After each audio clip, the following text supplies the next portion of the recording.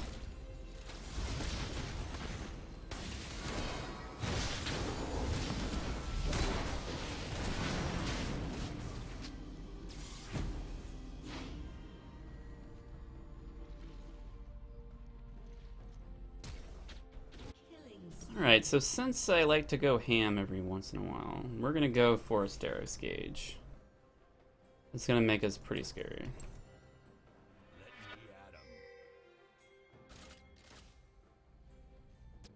We're gonna clear the top wave here, since there's nobody down here to get it.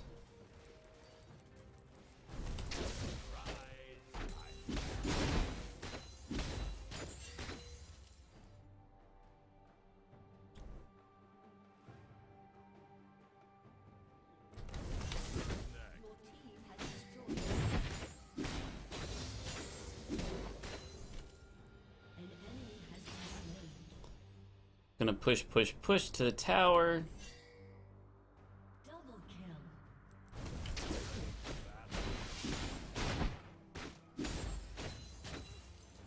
Triple kill.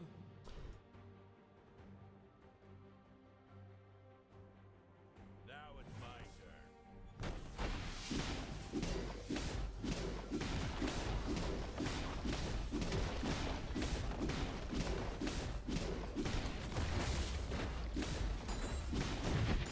It's on.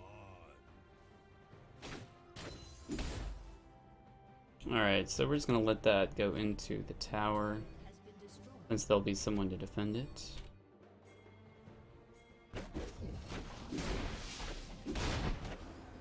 Oh. There's the surrender! So easy when you don't have opposition.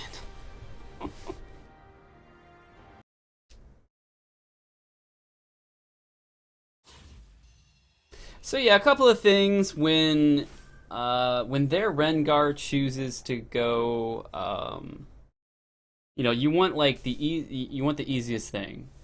Go after kills that you have wards over. Don't go blindly. Go after towers, free towers. Go after those. Oh my goodness. What else is free? Like, the one mistake that I did do is with Annie's. They like to ward dragon and wait for the jungler. So, because that's their time to shine. That's when they can get an ultimate off and just obliterate an entire team. And then, you know, and with the lack of power on the map, they can push towers. And Jax's whole thing is he can duel, but he can move around the map so well and get towers like incredibly well. And that's if my team was playing like even, you know, over time that we'd get those towers. But my team was actually doing really well. Graves went 12-0, so their surrender. It was eventually coming. Yep. And like, okay, so, anything more about, strategy?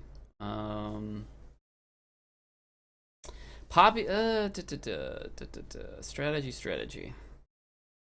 Okay, I think that's enough with strategy. As far as item build, like, there's lots of different items, but the best way to go about, or item builds rather, like, you can try things out, you can see what works, but one of the great things about, you know, learning items and learning their capabilities is just read a little bit about them, and then look at what's going on in the map. Like, they have an Annie. She's, you know, usually very powerful and needlessly large rod. She's got these items. She's powerful enough. And you need at least some magic resist. She doesn't have any magic or magic pen, and neither does Cho'Gath. Meaning this item is very useful. It could mean like your survivability, or you know, your survivability in a fight or trying to get away kind of thing. And with me, I like to go after turrets, and sometimes I can get into situations where I'm gonna be F'd in the B, and if I can go 1v1 while the entire team is gonna come after me because I was in that situation, was I in that turret situation? Just go with an item that you think is going to benefit your playstyle the most. If you think your playstyle is not good, think about other ways that you can counter that playstyle. Like if you want to make a fast escape and get down turrets faster, depending on the situation, you can go. I think it's Ghostblade. You can go Ghostblade, and you get a little bit of speed boost. Secondly, what I could have done is just try to escape altogether. And Jax is great with that. I could have just walked, like, here's the wall. I could have walked on the inside of the wall, or I could be going this way, inside of the wall, place my ward on the outside, and then just hop to that. And hopefully I would have gotten away. But I felt like, heck, I got a tower. I think, I'm in no... But it's not exactly good to think like that. Like, oh, I'm in no danger. I can just, suicide, essentially. But I almost got that Quinn, but I forgot about one of her ability to distance herself away from you. I should have... But at the same time, like, their entire team was coming after me. But I got the tower. You can gauge, like, if a team is coming after you, okay, well, at this point, if I die, it'll be worth this tower. And I feel like it was. Alright, let's do a little item analysis. This popular Rageblade Jax, Sated Devour, dangerous stuff. Maul and Martius, this was to deal with Annie and Shogath, and I was going to go for a little more survivability depending on how I was doing things. But in the future, I might change how I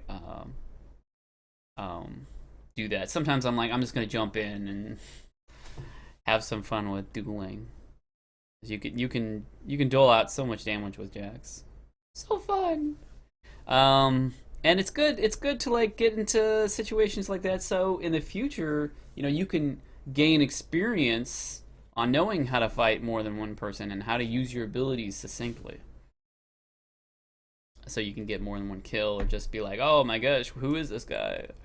Volibear, let's see, he went tanky, that's good. He got Iceborne Gauntlets to slow people down. I find this a verifiable build. It's just fine.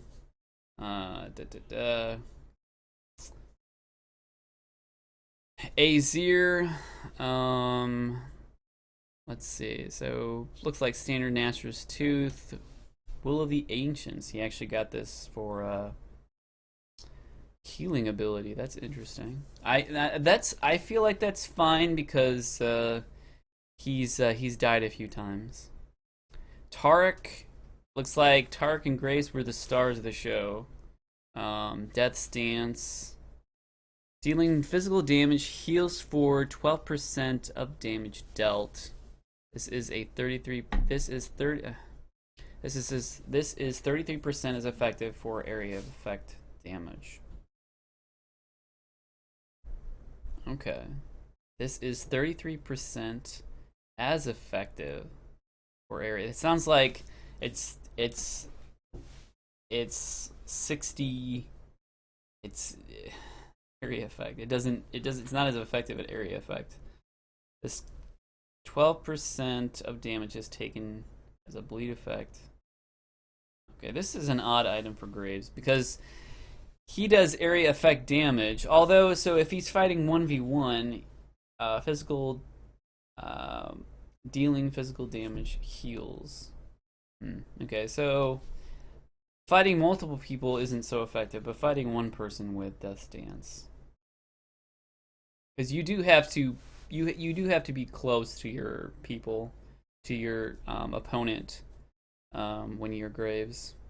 I definitely have trouble with Graves because you have to be so close. And you kind of have little, you have to have like little microing skills to do that. Let's see. Giants grants up to 10% physical damage against enemy champions with greater maximum health in you. Okay. Okay, that's the deal with Cho'Gath. And probably other people had some health buffs. Annie might have had, maybe not. Even with that side stone, maybe not. So yeah, only the Cho'Gath would have to worry about, I think. Annie. Standard stuff. Got the Zeeks for the Quinn.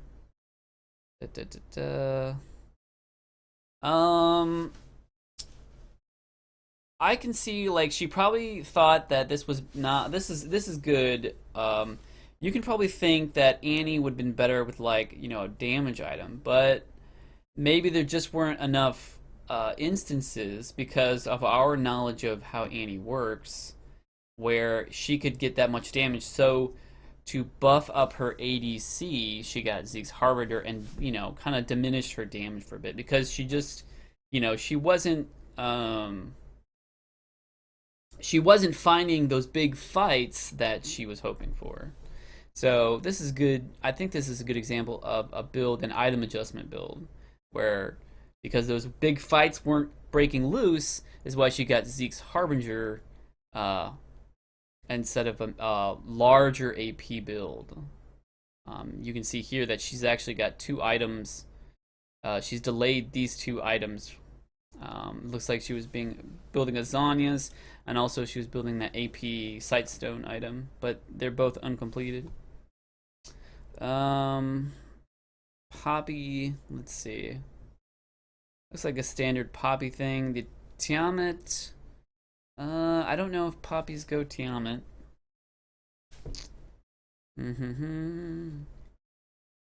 Cho'Gath, healer's potion. So he wanted lots of survivability. Rod of Ages, that's pretty standard. And he's gonna go tanky afterwards. What's up with this recursive bow? And he was facing the Azir. Okay, Azir. And Cho'Gath, well, there's a couple of ways you could have done this. To be more helpful towards your team, you would want a bit higher AP, and you would want Lucidity boots to, knock out people and get people caught out. So that's how I would deal with the Azir. But maybe being tanky, being able to take a few shots is better, and to clear waves and not, keep backing out. Pretend, that's a hard call. So the build itself is fine. Nothing particularly wrong about it. The Rengar, he did. I think he made some headway top, but bottom was like dealing so much damage that they were able to get tower, and then get pretty big leads in lane. And then once they had to handle that, I can go top, I can go mid, and bring down more towers. So Rengar, he might have did better by going after. Well, actually, I probably would have done the same thing that Rengar did. Let's see, yeah. Except, I think instead of Tiamat, I would have gone Ghostblade first. Well, I should have after the Warrior.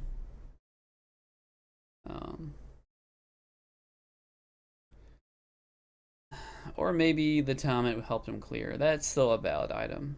But I was thinking about it earlier, like because he was going bot lane, but because bot lane was getting squished so much, trying to concentrate on a different lane would be, like the best way to do it. So it's just unfortunate that our bot lane just crushed. The Quinn looks like she was delayed quite a bit. Looks like she was delayed in her IE. In our Graves, it looks like IE was his first item. So the Quinn, it looks like it was not only our stomping that hurt Quinn, but the fact that she didn't get an IE first. This is similar to IE, but the critical strike chance is you have a unique passive. Critical strike bonuses is increased by 50%. So these items are identical, 20% critical chance. But in IE's case, if you critical strike, it's increased by 50%. You attack. If Graves attacks, he has a 20% chance to crit, and if he does crit, that is if other things like runes or other items, but just with these items alone, you have your 20% critical chance. But when Graves hits her, it's increased by 50%. So that's the difference of like doing 150 versus 100 damage in combination with other moves. So it is pretty substantial, but the costs are there. It's more. I think it's a slightly more expensive item. I'm not sure though. This will have cooldown reduction, so maybe she wanted a little bit of cooldown reduction, but 20% critical strike, you're not critical striking that much. So the damage, she should have delayed her boots before that. She should have completed her IE. But it's difficult to go against a grave that has items like that. Static shiv, scary, all that burst. All right.